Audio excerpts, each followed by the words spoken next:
2018년도에 The Science of Nature, 아마 사이언스를 공부하시는 분들도 연구하시는 분들에게는 굉장히 유명한 우리 학술 잡지인데요. 거기에 굉장히 재미있는 우리 연구가 실려 있어서 제가 한번 소개합니다.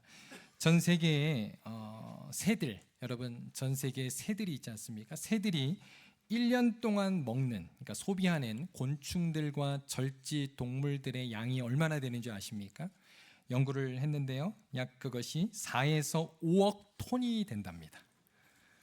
어마어마하죠. 근데 이제 이렇게 이야기하면 잘 모를 수가 있어요. 이게 얼마나 큰지. 제가 이제 한번 비교를 해드릴게요. 전 세계 인류, 모든 사람들이 먹는 육류의 양이 3.5억 톤이래요. 그거보다 많은 거야, 지금. 새들이 먹는 양이.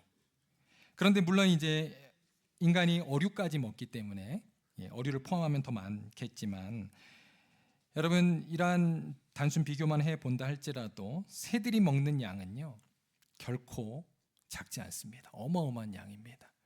우리는 예수님의 말씀이 떠올라요. 마태복음 6장 26절에 보면 공중의 새를 보라. 심지도 않고 거두지도 않고 창고에 모아 들이지도 아니하되 너희 하늘 아버지께서 기르시나니. 여러분, 하나님께서 지으신 세계는요 결코 우연히 굴러가는 것이 아닙니다. 하나님께서 먹이시고 입히시고 하나님께서 돌보신다라고 하는 것이죠. 오늘 본문도 마찬가지예요.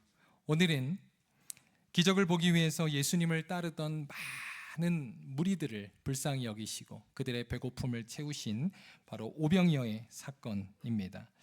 바로 예수님은 이처럼 우리의 궁핍함과 어려움을 아시고 우리를 사랑하시는 주님이십니다. 그런데 여기서 이런 질문이 생길 수가 있어요. 아하, 그렇구나. 오늘 이 오병이어의 사건은 단지 군중의 배고픔을 채우기 위한 그러한 기적이었는가라는 질문입니다. 여러분 어떻게 생각하십니까?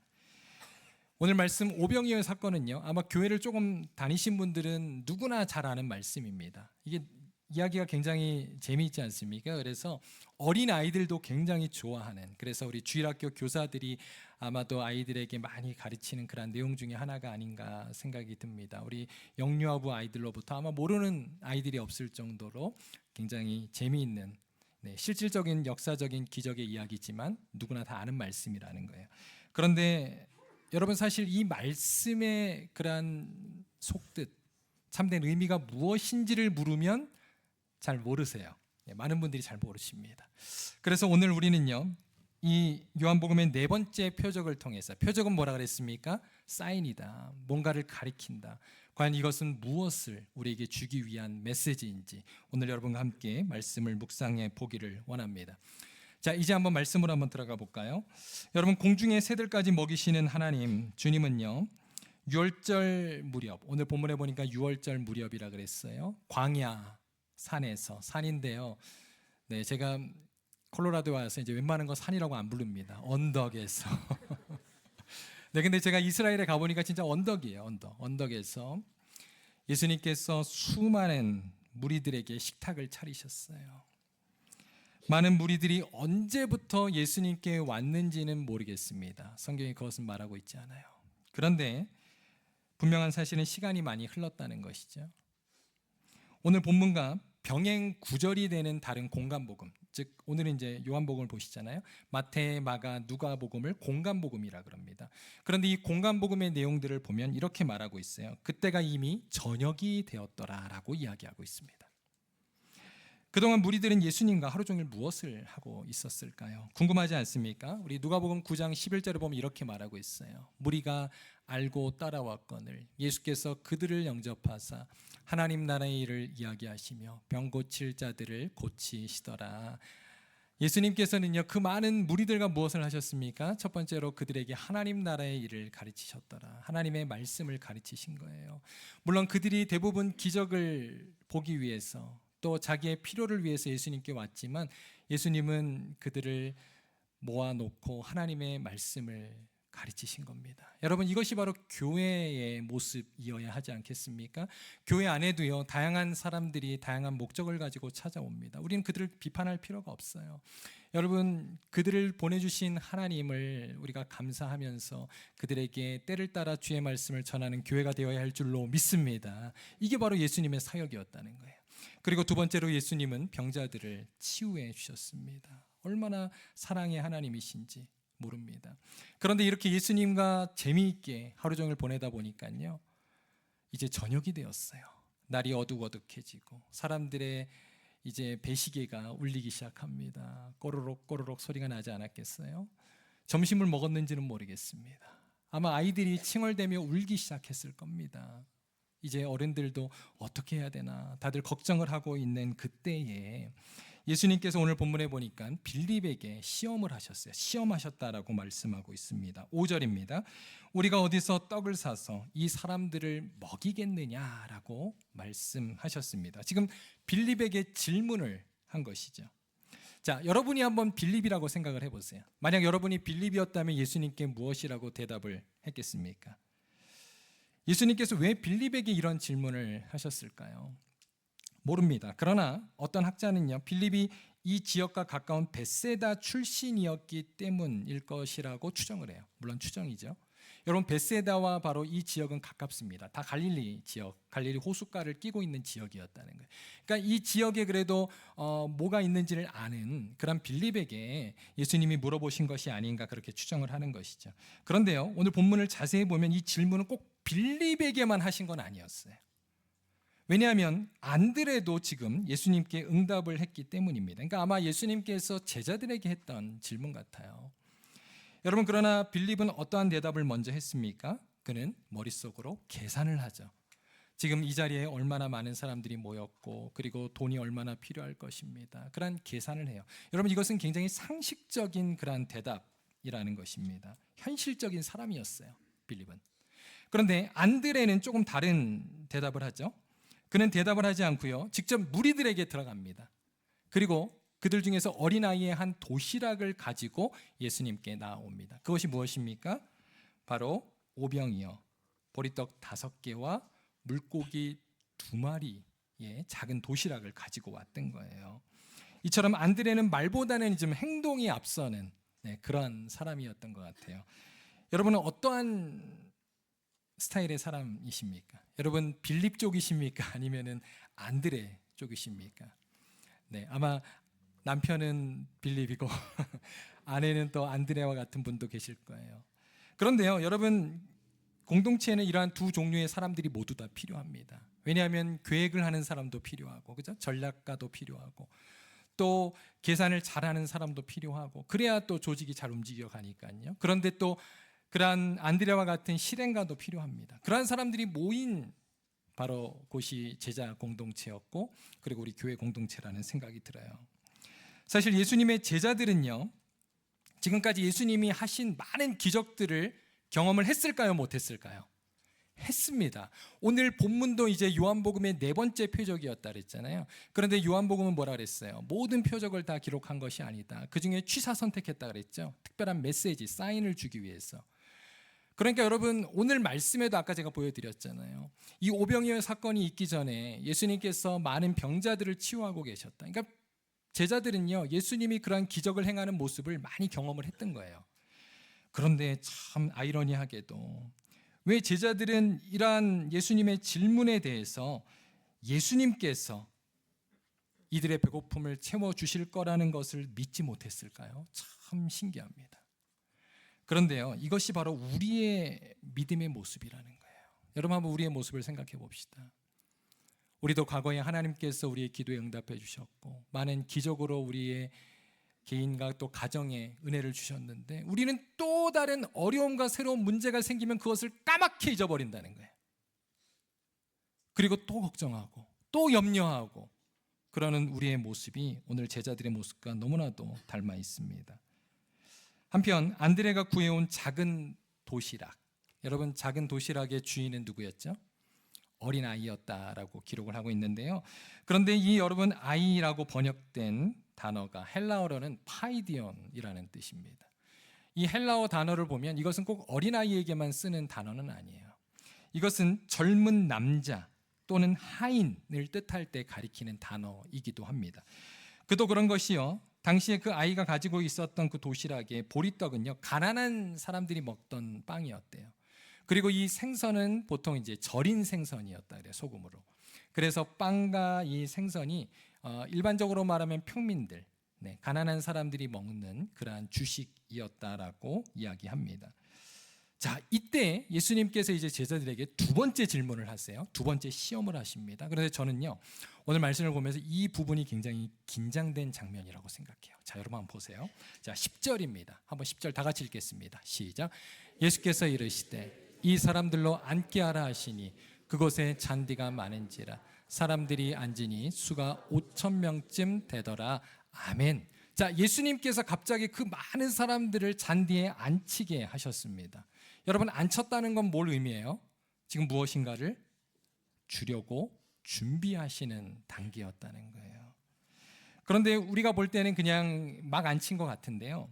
여러분, 공간복음의 말씀에 보면, 특별히 마가복음에 예수님은 제자들로 하여금 100명씩 그리고 50명씩 이렇게 앉히게 했습니다. 여러분 한번 상상해 보세요. 그 사람들을, 많은 사람들을 이렇게 그룹으로 앉히면서 사람들이 질문하지 않았겠어요? 아니, 도대체 우리에게 왜 이렇게 앉으라고 합니까? 100명씩 50명씩 지금 뭐 주려고 합니까? 라고 아마 물어보았어요. 그러면서도 뭐 아이들의 그러한 칭얼거리는 소리, 배고픈 그러한 사람들의, 그죠? 이야기를 들으면서 제자들이 아마 이렇게 그 사람들을 질서 있게 정리했을 것입니다. 그런데요, 그때 여러분 제자들이 앉혔던 사람을 오늘 성경에 보니까 5,000명이었다 그랬어요. 그런데 여러분이 아시는 것처럼 이 5,000명은 누구만 포함된 겁니까? 그렇죠. 장정, 남자들만 포함한 숫자예요. 그래서 학자들은요, 남녀노소를 다 합치면 약 15,000명에서 2만 명이 될 거라고 이야기를 합니다. 그런데 제가 이스라엘에 가보니까요, 이스라엘 사람들은 아기들을 많이 낳아요. 저는 더 많았을 것 같아요. 우리 나중에 한번 천국 가서 확인해 봐야 되는데, 그러니까 그렇게 많은 사람들이 지금 이 잔디밭에 앉아 있었던 거예요. 한번 여러분, 우리 한번 상상력을 더 한번 동원해 봅시다. 오늘 본문에 우리에게 가르쳐 주고 있잖아요. 이때가 6월절 때였고, 6월절은 3월이거든요. 그리고 또 여러분, 이때는 이제 우기입니다. 그러니까 잔디가 아주 푸릇푸릇하게, 파릇파릇하게 자라난 그러한 때였고, 그때 그 많은 사람들이 50명, 100명씩 그렇게 둘러 앉아 있고, 또 거기서 사람들이 이렇게 배고프다라고 하면서 푸념을 이제 이야기하는 그러한 장면들 한번 상상해 보자고요. 그런데 아직은요, 아무것도 준비된 게 없었어요. 제자들이 얼마나 긴장이 됐겠습니까? 사람들의 그러한 원성을 들을 수도 있고, 그죠? 제자들의 그러한 당혹감, 그리고 떨림, 불안함, 한번 그것을 한번 여러분 상상해 보시기를 바라요. 그런데 바로 그때였어요. 예수님께서 안드레가 가져온 그 도시락을 두 손에 드십니다. 그리고 축사하셨어요. 여러분, 제자들이 쳐다봤겠죠? 지금 예수님 뭐 하시는 건가? 그리고 나서 어떻게 합니까? 그것을 나누어 주셨다라고 성경은 말씀하고 있습니다. 그런데 여러분 어떻게 됩니까? 이때 놀라운 기적이 일어나게 되었던 거예요. 어떤 기적입니까? 그 많은 사람들을 다 먹이고도 남는 역사가 일어나요. 그런데 여러분, 아마 11절, 12절 말씀을 보면요, 아마 여러분이 생각했던 것보다 더 놀라운 말씀이 나와 있습니다. 여러분 한번 눈으로 확인해 보세요. 그곳에 사람들에게 그저 그냥 보리떡 5개와 물고기 2마리만 준 게 아니에요. 이들이요, 본문에 보니까 다 원하는 대로 받아서 배부르게 먹었다라고 성경은 말씀하고 있습니다. 여러분, 사실 남자들은 그거 적은 양입니다. 그죠? 그러니까 이들이 뭐 2개, 3개 더 받은 거예요. 엄청나게 먹었을 겁니다. 그런데 먹어도 양이 줄지가 않아요. 그리고 놀라운 사실은 모자른 것이 아니라 12강주리가 남았더라라고 성경은 말씀하고 있습니다.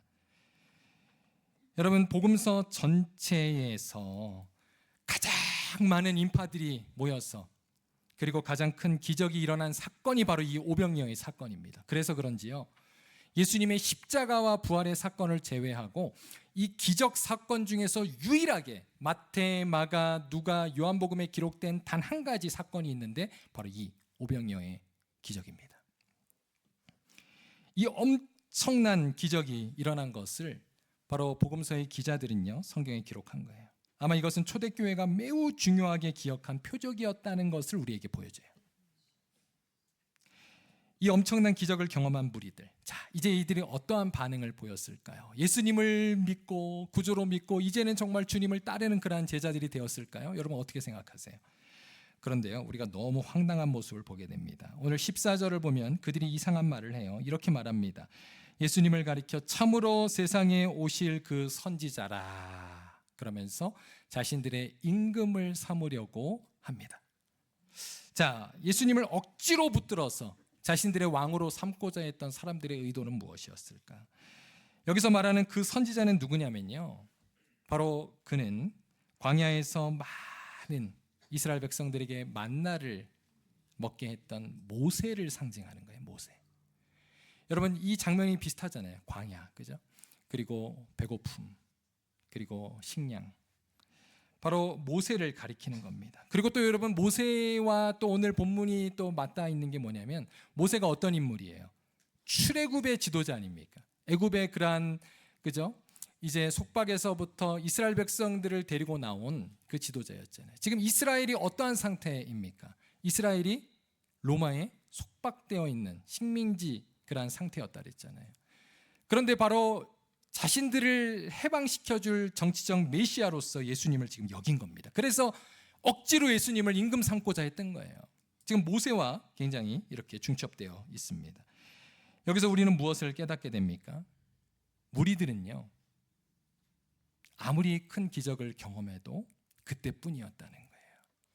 그들은 예수님이 누구이신지에 대한 관심이 없습니다. 항상 그 기적, 그리고 자신의 필요만을 채우기 위해서 그렇게 몰려다니는 사람들이 무리들이었습니다. 여러분, 이것을 무리들의 신앙이라고 우리가 말할 수 있겠습니다. 자, 그런 의미에서 한번 우리의 신앙을 이 시간 한번 좀 점검해 봅시다. 나는 어떠한 신앙을 갖고 있습니까? 정말 주님으로부터 어떠한 응답을 받기 원하고 늘 내 필요만을 채우기 위해서 그렇게 주님을 따라가고 있다면 우리도 그러한 무리들의 신앙을 가지고 있는 것이죠. 자, 그러면요, 이제 여기서 제가 다시 한번 서론의 그 질문을 여러분에게 던지겠습니다. 그렇다면 왜 복음서의 기자들은 이 오병이어의 사건을 하나같이 다 자세히 성경에 기록했을까요? 이것은 단순히 배고픔을 채우기 위한 그러한 주님의 기적을 보여주는 사건이었을까요? 아닙니다. 자, 그 참된 의미를 우리가 한번 오늘 발견하기를 원합니다. 이제 오늘 말씀의 이제 전환점으로 나아가겠습니다. 여러분, 그런데 우리가 성경을 해석하는 데 있어서 중요한 게 있어요. 그 중요한 게 뭐냐면 성경은 성경을 통해서 해석한다는 거예요. 그래서 여러분이 성경 말씀에 잘 이해가 되지 않는 부분이 있잖아요. 그러면 성경의 앞뒤 문맥을 살펴보면 됩니다. 그러면 그 안에서 우리가 많은 해답을 얻을 수 있어요. 오늘 말씀도 마찬가지입니다. 자, 우리 한번 요한복음 6장 35절에 그 해답을 찾아보겠습니다. 다 같이 읽습니다. 시작.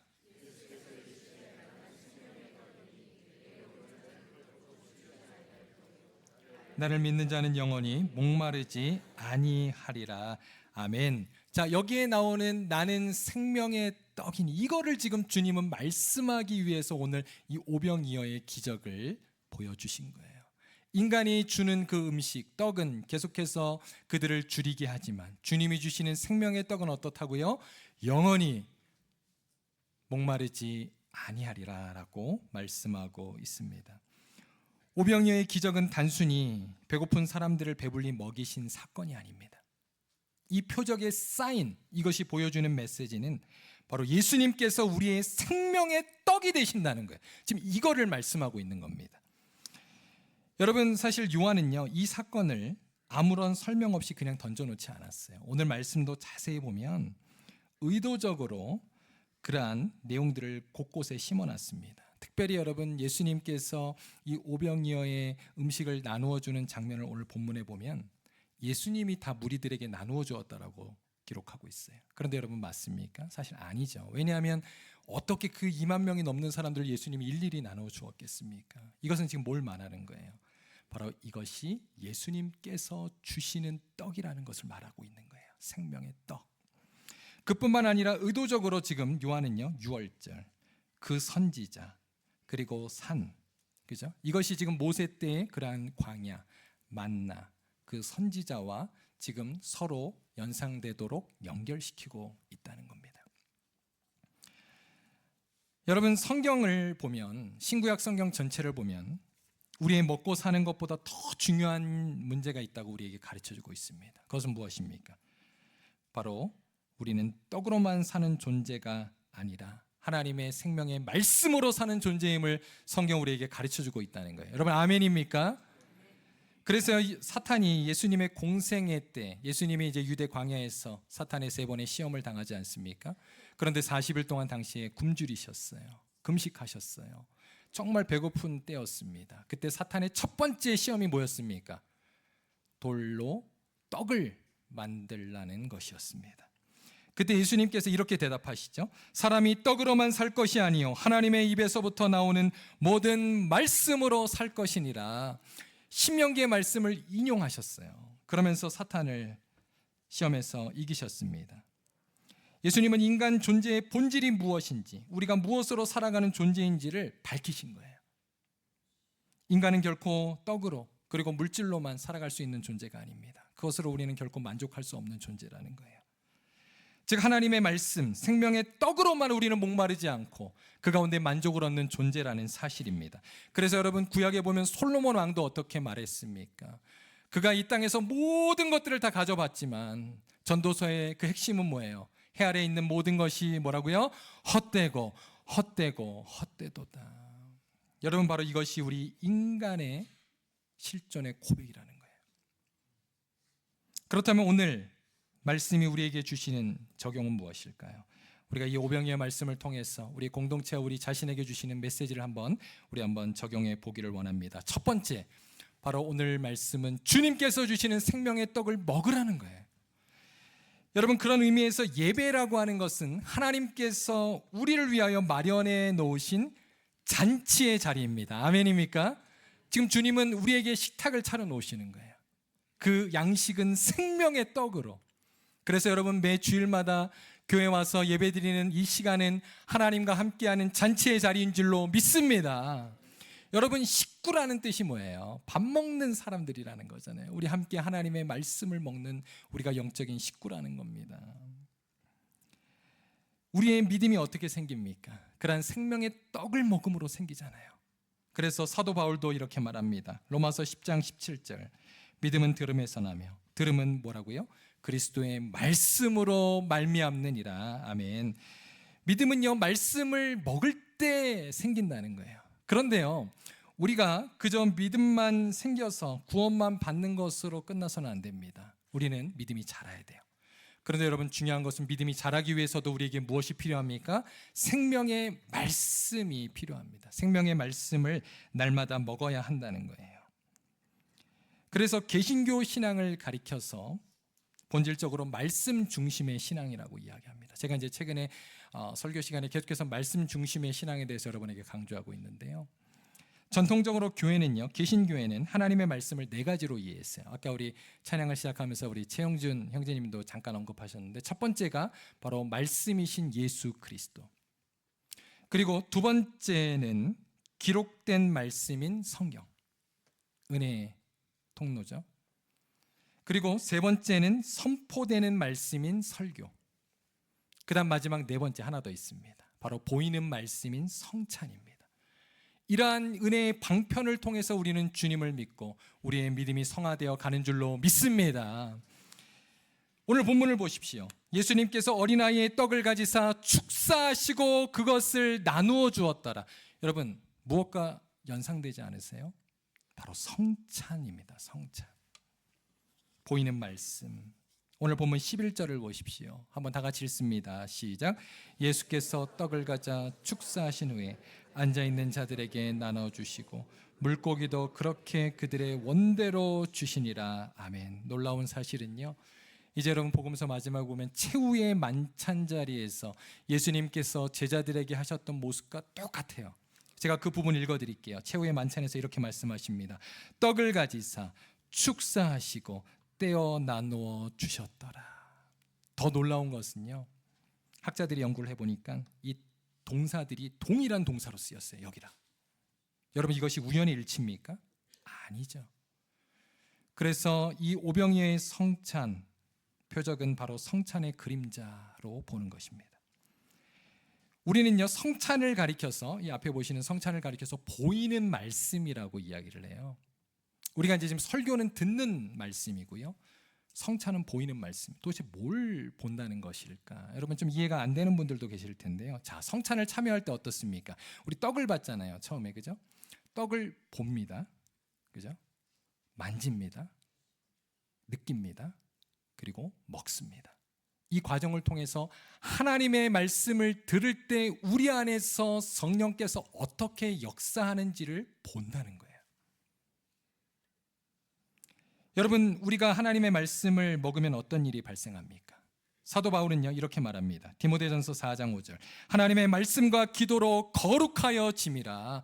여러분, 여기서 말하는 거룩은 성화를 말한다는 거예요.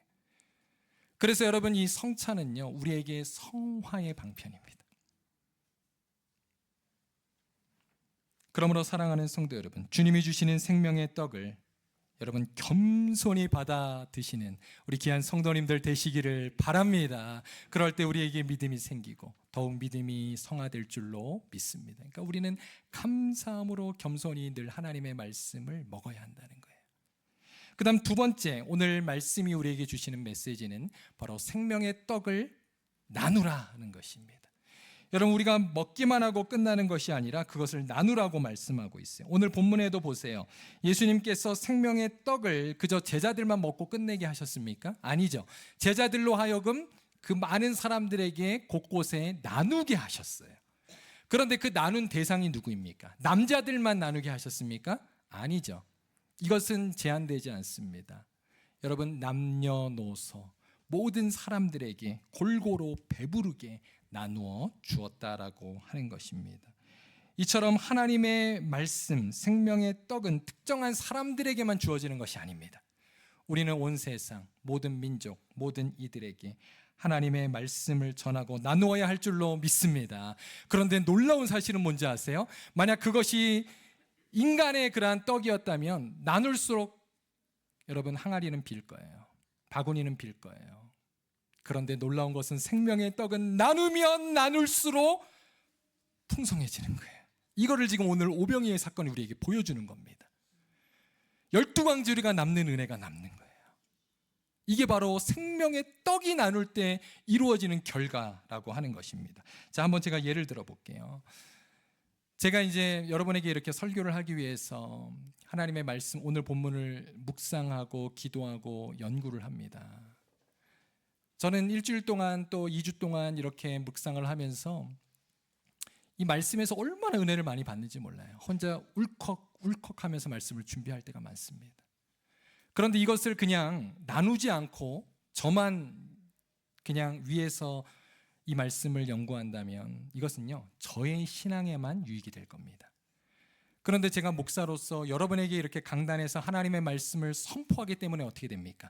이 말씀이 여러분에게도 은혜로 전해지게 된다는 사실입니다. 여러분, 이것은 제가 좋은 말씀을 전해서 그렇다는 것이 아니라 저의 말씀은 오늘 말씀에 따르면 어린아이의 도시락에 불과해요. 그러나 주님이 그 위에 축사하셨듯이 성령의 조명하심으로 하나님의 은혜가 여러분에게 넘치는 줄로 믿습니다. 그게 바로 오늘 말씀에 보여주시는 하나님의 메시지라는 거예요.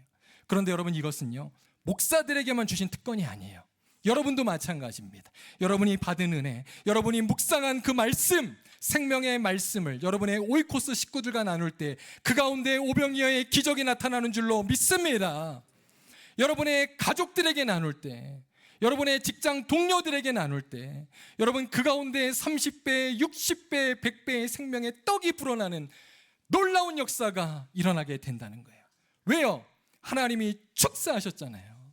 성령의 은혜로 바로 그 은혜가 전해지게 된다는 것입니다. 한국에 가면요 전도왕들이 있어요. 전도왕.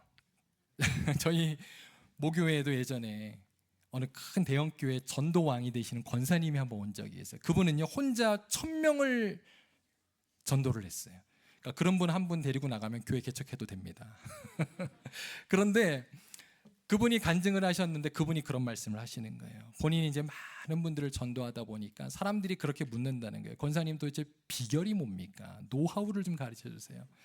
그런데 그 권사님은 이렇게 대답하시더라고요. 제가 한 것은 아무것도 없습니다. 저는요 그저 하나님의 말씀을 늘 나눕니다. 하나님의 말씀을 무조건 믿지 않는 사람들에게 전할 뿐입니다.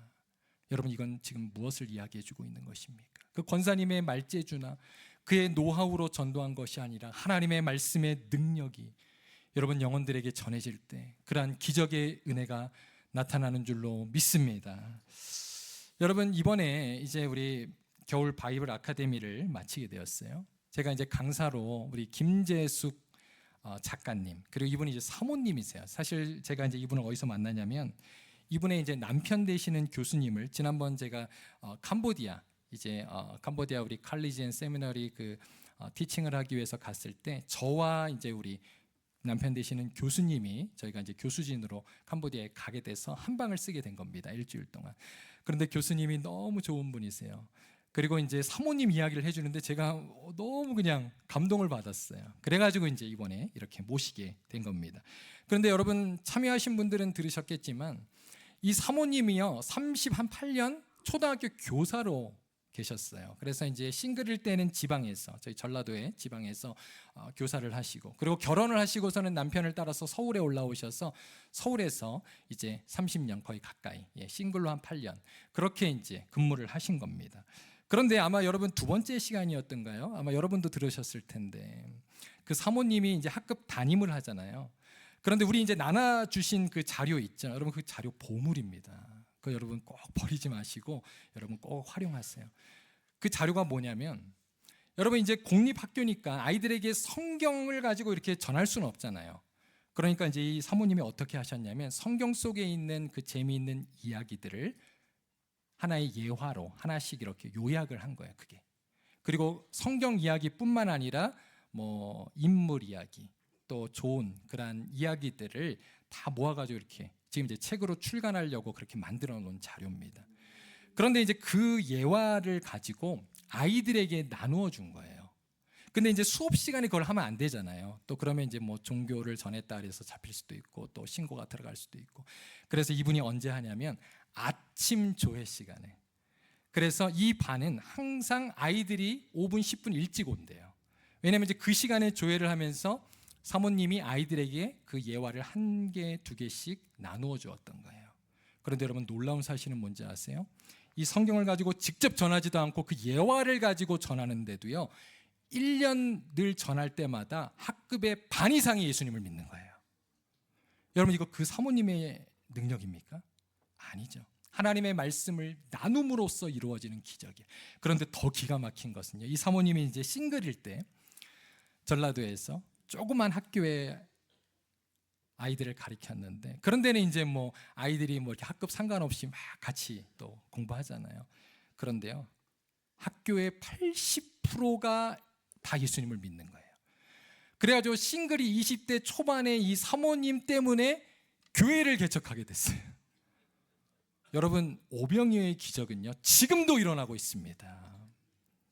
여러분 아멘입니까? 여러분 이것은요 우리가 전하지 않기 때문에 나누지 않기 때문에 이 기적이 일어나지 않는 거예요.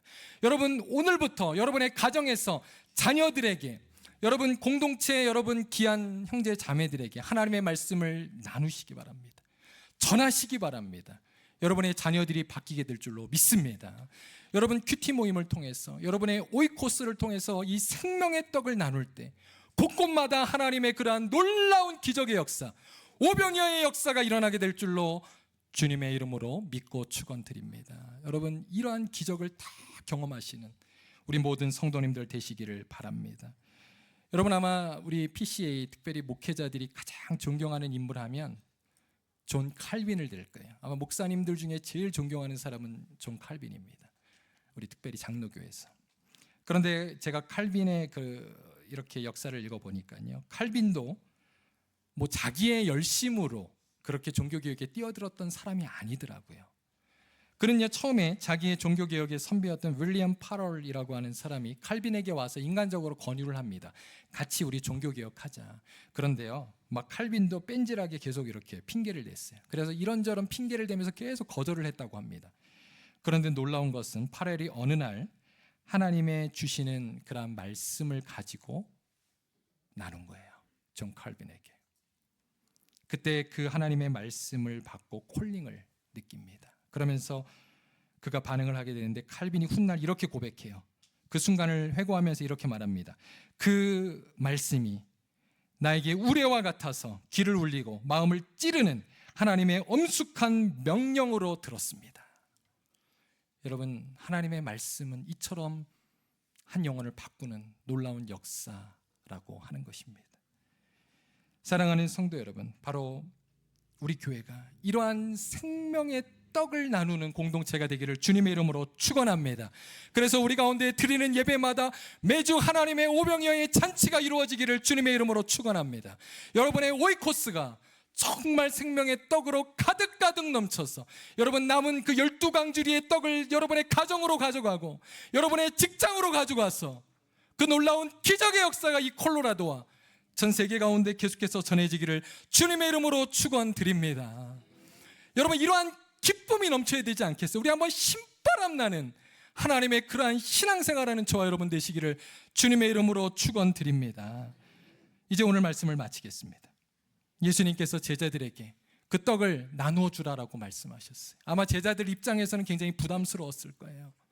우리도 부담스럽지 않습니까? 하나님의 말씀을 나누라 그러면, 하나님의 말씀을 전하라 그러면, 주님, 나는 가진 지식이 별로 없습니다. 나는 믿음이 약합니다. 그러나 주님은요, 여러분의 그런 믿음과 여러분이 가진 것으로 나누라는 게 아니에요. 하나님이 주시는 그 생명의 말씀을 나누라는 거예요. 여러분, 그 말씀을 전하십시오. 여러분, 오늘부터 나누십시오. 그럴 때 반드시 놀라운 오병이어의 기적이 우리의 삶 가운데 나타나게 될 줄로 믿습니다. 그러므로 이 생명의 떡을 먹고 생명의 떡을 나누며 흘려보내는 우리 귀한 뉴라이프 공동체 되기를 주님의 이름으로 축원드립니다. 아멘. 우리 시간 찬